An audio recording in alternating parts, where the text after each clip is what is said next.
है आपका हमारे YouTube चैनल परफेक्ट नॉलेज में। जैसा कि आपको पता ही है कि हमने अध्याय 1 को समाप्त कर दिया था, वास्तविक संख्याओं को, और आज हम उसके MCQ पढ़ने वाले हैं, यानी कि बहुविकल्पीय प्रश्न। उस सारे चैप्टर के हम बहुविकल्पीय प्रश्न पढ़ने वाले हैं। उसमें से मैंने महत्वपूर्ण 10 बहुविकल्पीय प्रश्न उठाए हैं। आप ये 10 प्रश्न पढ़ते हैं, इस चैप्टर में से अगर कोई बहुविकल्प आता है तो वो आपका याद होगा, यानी कि आप उसे आराम से कर लेंगे। ठीक है, तो पहला मैंने बोर्ड पे लिख दिया है, अभी एक एक को करेंगे और फिर उसके बाद सारे 10 के 10 पढ़ने वाले हैं। तो चलिए वीडियो स्टार्ट करते हैं। तो क्या है पहला कि न्यूक्लियर विभाजन परिमेय के अनुसार। आपने न्यूक्लियर विभाजन परिमेय हमने पढ़ाई थी और बहुत अच्छे से पढ़ाई थी। ठीक है, उसी का वर्णन किया है कि न्यूक्लियर विभाजन परिमेय के अनुसार दो धनात्मक पूर्णांक ए और बी है। क्या है? दो धनात्मक पूर्णांक है ए और बी। क्या है? दिए रहने पर कोमा ऐसी अद्वितीय पूर्ण संख्याएं Q और R विद्यमान है। क्या संख्याएं विद्यमान है? यानी कि क्या संख्याएं हैं Q और R की A बराबर BQ प्लस R, जबकि R निम्न को संतुष्ट करता है। ठीक है, तो देखिए हमने ये चीज फॉलो कराई थी कि ये क्या है, हमारे न्यूक्लियर विभाजन परिमेय का है। क्या है? न्यूक्लियर विभाजन परिमेय का, यही तो थी। और इसमें एक बात फॉलो होया करती थी कि जीरो जो ना हमेशा R से छोटा या बराबर होया करता था, R से छोटा या बराबर होया करता था, और B हमेशा बड़ा, कि भाजक था B। ठीक है, तो आपको ये घबराने की बात नहीं, इसके बारे में बात करिए इससे। ठीक है, तो दिख रही होगी आपको ये वाली कंडीशन, इनमें से कौन सी है? ये वाली कंडीशन कौन सी है? पहले में तो है नहीं, देखो दूसरे में भी नहीं है कि R बराबर नहीं, B कैसा बराबर हो जाएगा R के? शेषफल था हमारा R, तो कैसे बराबर हो जाएगा? देखो तीसरा ऑप्शन बिल्कुल राइट दिया है, तो तीसरा ऑप्शन आपका राइट है। आप इसमें घूमना मत कि ये क्या दिया है कि विभाजन, न्यूक्लियर विभाजन परिमेय का नाम दिया है और आपको समीकरण दे रखी है A बराबर BQ प्लस R, तो अब आप आराम से ये वाली चीज लगा देंगे। ठीक है, तो बिल्कुल आसान था। चलिए अब करते हैं प्रश्न नंबर 2। दूसरा प्रश्न क्या दिया है कि यदि 65 और 117 के एचसीएफ यानी कि मैसेट को 65m माइनस 117 के रूप में व्यक्त किया जाए तो m का मान क्या होगा? यानी कि m का मान होगा, यानी कि क्या है m का मान, ये तो पूछा है। तो चारों ऑप्शन दिया आपको, पहला ऑप्शन 4 दिया है, दूसरा ऑप्शन 2 दिया है, तीसरा 1 दिया है, चौथा C दिया है। तो आपको क्या करना है, देखो इसने दिया है इतने और उतने का एचसीएफ, तो पहले तो इतने का एचसीएफ पता होना चाहिए हमें, तो इसका एचसीएफ कर लेंगे। ठीक है, तो कौन सी विधि से कर ले हम? भाग विधि से। 65 लिखिए और 117 लिखिए, सेम संख्या से भाग दीजिए। क्या किससे जाएगा? देखो 3 से इसमें दीजिए, 3 दूनी 6 नहीं जा रहा, और 3 के 9, जब इसमें नहीं जा रहा तो एचसीएफ निकालना है हमें, सेम संख्या से भाग देना है ना। चलिए तो फिर किससे देंगे? 5 से इसमें नहीं जाएगा, और 2 से तो जाने वाला नहीं है, देखो 2 से तो जाएगा नहीं, आपको सपा दिखाई दे रहा है, इतना आपने पढ़ लिया। और फिर दीजिए 7 से, तो 7 से इसमें नहीं जाएगा। 11 से दीजिए, 11 पंजे बचेंगे, 8 नहीं जाएगा। तो फिर 13 से देके देखिए, 13 पंजे 65 और 13 नम्मा 117, तो 13 से जा रहा पूरा 13 पंजे 65 और 13 नम्मा 117। अब एक संख्या से जाएगा भाग, नहीं जाएगा ना, तो इसका मतलब इसका एचसीएफ कितना था? 13 था। चाहे आप अभाज्य गुणनखंड विधि से काट लेंगे, इसके फैक्टर बनाकर जोड़े मिला लेंगे। ठीक है, आपकी मर्जी है। तो इन्होंने क्या कहा कि 65 और 117 के एचसीएफ को इतने के रूप में व्यक्त किया जा सकता है, यानी कि इतने के रूप के बराबर किया जा सकता है। तो यानी कि 65m माइनस 117 बराबर 13 को लिया जा सकता है। इसका कहने का मतलब ये है कि 65m माइनस 117 बराबर 13 के रूप में व्यक्त किया जा सकता है, यानी कि इसके बराबर इसे लिखा जा सकता है। ठीक है, लिखा जा सकता है। तो अब आपको सोल्व करना आता है।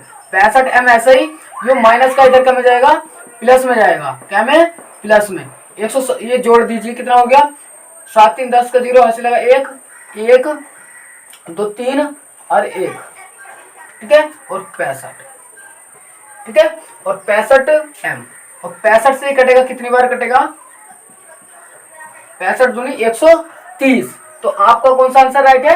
कौन सा आंसर राइट है? बी आंसर राइट है। बिल्कुल आसानी से कर देंगे, कोई दिक्कत वाली बात नहीं थी। बस आपको सवाल बहुत अच्छे से गहराई से पढ़ना है क्या कह रहा है, देखो 65 170 का एचसीएफ इतने इतने के रूप का है, यानी कि हमने इसका एचसीएफ निकाला और इतने के रूप के बराबर कर दिया और इसे सोल्व करो तो हमारा एम का मान हमारे पास आ गया। ठीक है, तो आपका बी राइट ऑप्शन था। चलिए अब करते हैं तीसरा सवाल। तीसरा सवाल क्या दिया है, यदि a बराबर ब्रैकेट 2 की घात 2 गुणा 3 की घात 2 गुणा 5 की घात 4 और b बराबर 2 की घात 3 गुणा 3 की घात 2 गुणा 5, तब एचसीएफ ए और बी का काम है आपको क्वेश्चन मार्क। यानी कि आपको a बराबर मान दिया है, b बराबर दिया और एचसीएफ क्या चाहिए उसे, ए बी का एचसीएफ चाहिए, इस a का और इसका क्या चाहिए एचसीएफ चाहिए। तो कैसे करेंगे, बिल्कुल आसान है। देखिए हम कोई संख्या होती थी उसको फैक्टर सामने लिखते थे, ये लिख रखते हैं इसने 2 की घात 2 गुणा 3 की घात 2 गुणा 5 की घात 4। इसी तरीके से b के फैक्टर लिख रखे इसने 2 की घात 3 गुणा 3 की घात 2 गुणा 5 की घात। देखो इसमें क्या करना है, एचसीएफ मतलब होता है जो कॉमन है दोनों में। क्या कॉमन है, कि जो बिल्कुल सेम है। तो आपको दिखाई दे रहा है कि अगर 2 घात इसमें है ना, तो 2 घात इसमें देखो कि 2 की घात 2 है क्या, तो 2 की घात देखो 3 है, तो इसका मतलब 2 की घात 2 तो है इसमें 2 तो मिलेगी ना, एक छोड़ दो तो 2 की घात 2 कॉमन है। आगे चलो 3 की घात 2 और 3 की घात 2, इसमें भी कॉमन है इसमें भी कॉमन है, पूरा ही कॉमन आ गया 3 की घात 2। अब देखिए 5 की घात 4 है और यहाँ 5 की घात 1 है, तो 1 तो इसमें भी होगी ना, तो कॉमन आ गई 5। अब इसे सोल्व करेंगे, ये 4 है और ये 9 है और ये 5 है, 9 पंजे 45 और 45 की गुणा कर दो 4 से, 4 पंजे 20 का 0 हंसी लगे 2, 4 चौक 16 तो 18, यानी कि 180। हमारा कौन सा ऑप्शन है, बी ऑप्शन राइट है। या आप मैं दूसरे तरीके से बताऊं तो आसान लगेगा आपको, ये भी वैसे आसान है, जिसने समझ लिया आसान है और जिसे नहीं समझा उसे थोड़ा हार्ड लगेगा। तो आप क्या करेंगे, इसे देखिए, इसे करने के लिए आप ऐसे भी कर सकते हैं, बिल्कुल आपको अगर नहीं हो रहा, देखो 2 की घात 2 है ना, इसे अभी इसे लिखिए 2 की घात 2 गुणा 3 की घात 2 गुणा 5 की घात 4, तो मैं इसे लिख सकता हूँ 2 गुणा 2, ये डबल लिखा हुआ है, इस ऐसी से 3 गुणा 3, ऐसी से 5 गुणा 5 गुणा 5 गुणा 5, इसी तरीके ये 1 आ गया। ठीक है, इसी तरीके से बी का लिखेंगे, बी का डायरेक्ट लिख रहा हूँ मैं वहां से देखकर। ठीक है, 3 को कितना लिखना, 2 बार, और इसको 3 को 2 बार और 5 को 1 बार। अब देखो अब तो जोड़े मिला लेंगे, 1 2 तो 2 HCF, ये 2 जोड़ा मिला और नहीं मिलेगा।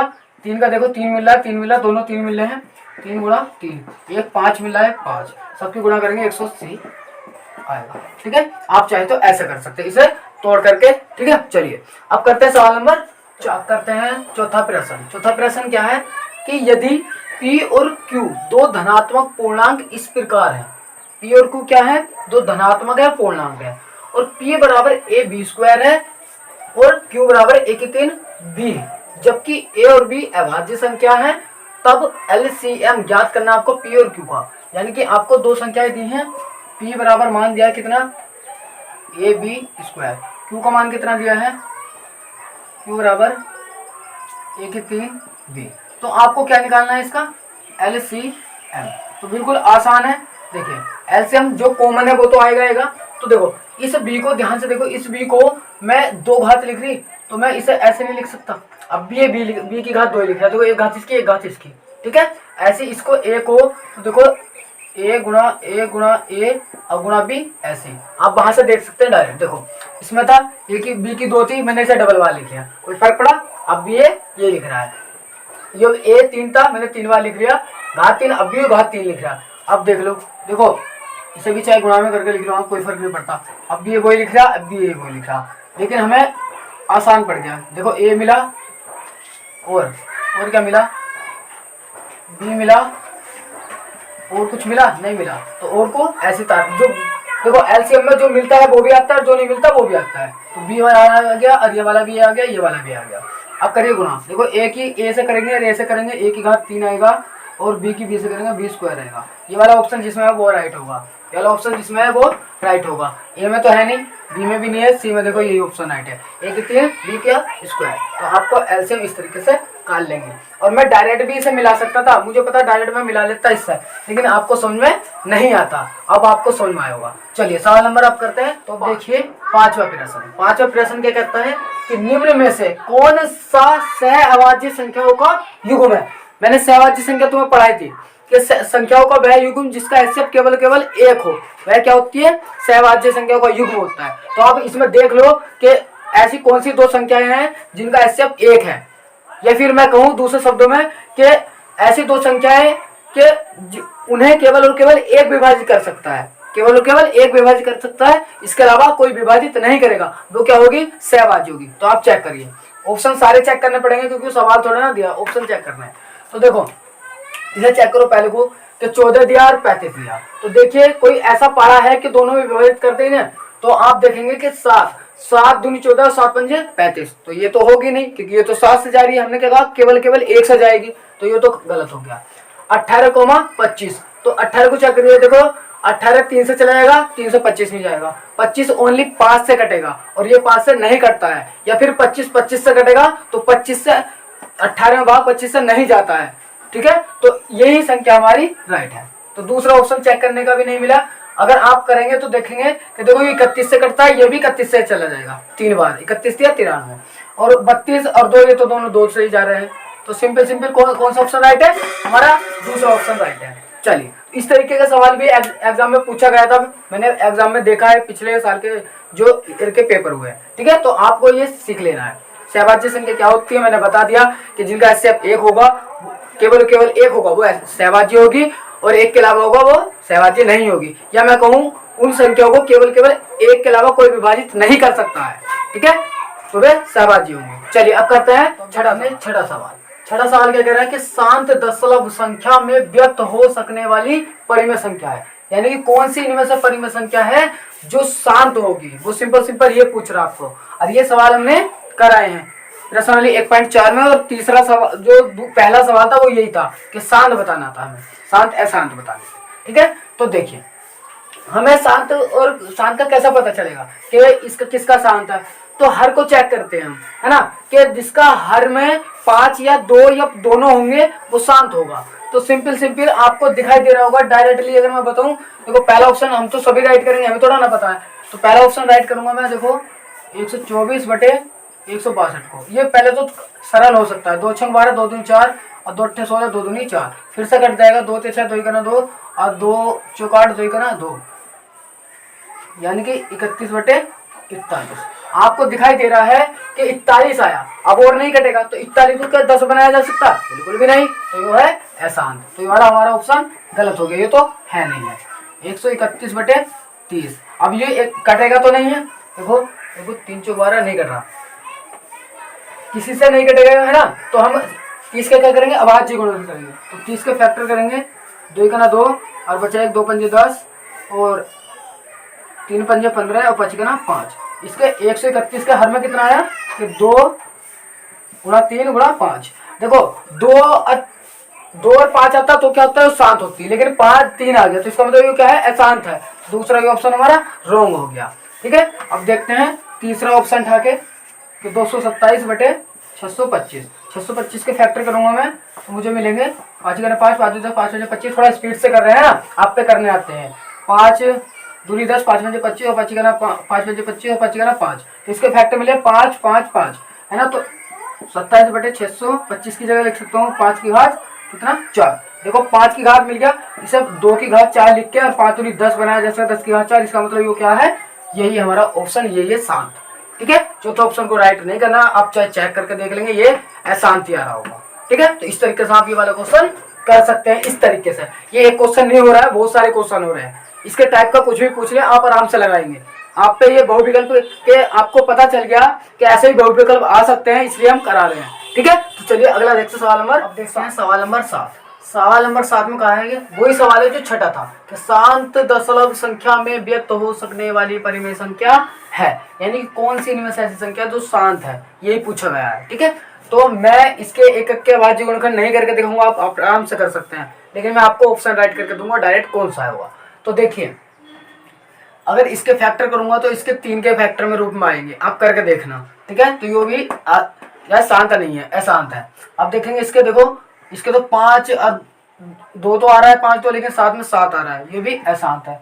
अब देखेंगे 13/3125, अगर इसके 3125 के फैक्टर करूंगा ना मैं, 5 की घात में आएंगे, डायरेक्ट क्या आएंगे 5 की घात में, ये ऑप्शन हमारा राइट होगा, ठीक है, क्योंकि 5 आएगा दूसरा 10 बना लिया जाएगा और ये होगा, और ये होगा नहीं, देखो 17 है डायरेक्ट, तो 17 को 10 बना ही नहीं सकते ना, तो क्या होगा यो अशांत होगा, तो शांत ऑप्शन सी है ना।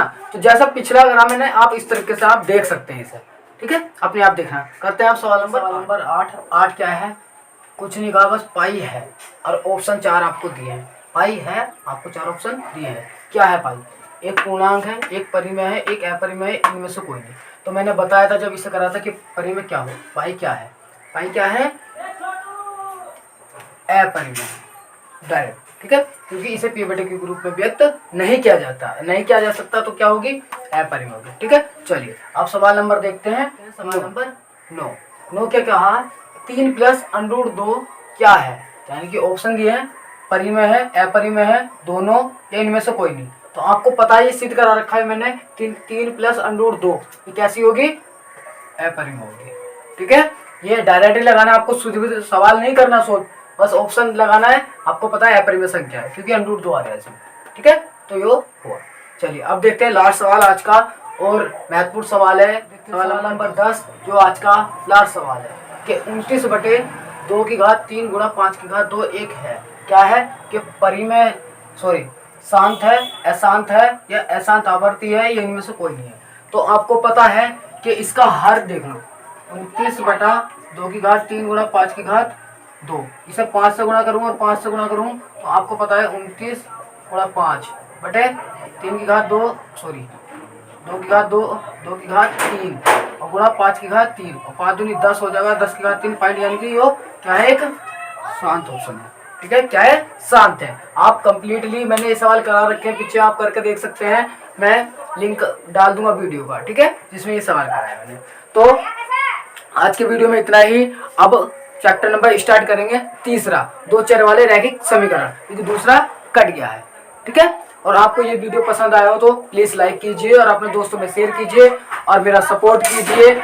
हम भी आपके लिए मेहनत कर रहे हैं और कम्प्लीटली बहुत अच्छे से सवाल ला रहे हैं, ठीक है। तो आप ज़्यादा से ज़्यादा शेयर कीजिए चैनल को और हमें प्रमोशन कराइए, यानी कि एक दूसरे को आप शेयर करेंगे तो बेबी आप यहाँ से पढ़ सकते हैं, आपके दोस्त बहन भाई, तो आप अच्छे से पढ़ लेंगे, ठीक है। तो बस चलिए आज के लिए इतना ही, जय हिंद।